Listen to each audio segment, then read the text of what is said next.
दिसायला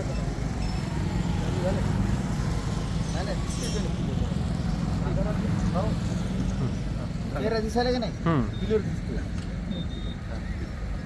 नमस्कार. आज आम्ही मनोजदादा जरांगे यांच्या मराठा समाजाला ओबीसीमध्ये आरक्षण मिळण्यासंदर्भातल्या आंदोलनाला पाठिंबा म्हणून तिसऱ्या वेळेस मनोजदादा सोबतच आम्ही प्रत्येक वेळेस आमरण उपोषणाला होतो. आज आमचा तिसऱ्या वेळेसचा हा प्रयत्न आहे. मनोजदादा जरांगे यांच्या ओबीसी आरक्षणाच्या भूमिकेबाबत शासन वारंवार त्यांची भूमिका बोटचेपी भूमिका घेऊन चालत आहे आणि वारंवार मराठा समाजाच्या तोंडाला पानं पुसण्याचं काम या सरकारनं केलेलं आहे. त्यामुळे आमरण उपोषण आम्ही करत आहोत. हे उपोषण मनोजदादा म्हणतील, मनोजदादा उठतील त्याच वेळेस संपेल. एवढं बोलून मी माझे 2 शब्द आज ठीक बरं करा मला. जय भीम, जय शिवराय. आज हट्टा येथे हिंगोली जिल्ह्यातल्या हट्टा येथे आमचे पुष्पकजी देशमुख मराठा आंदोलक ते मनोजजी जरांगे पाटील यांच्या आंदोलनाला समर्थन म्हणून आमरण उपोषणासाठी इथं बसलेले आहेत.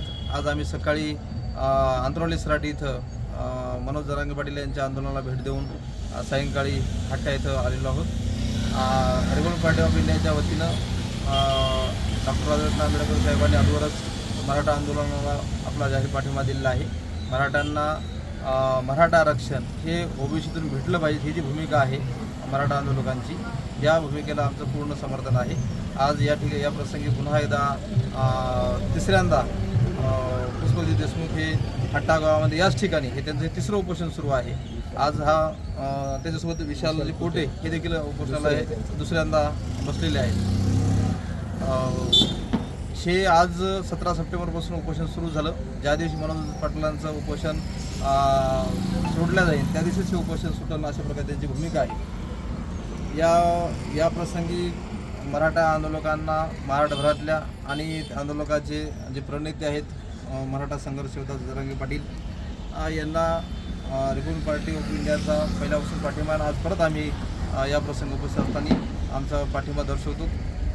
मराठा समाजाची रास्त भूमिका आहे, संविधानिक भूमिका आहे.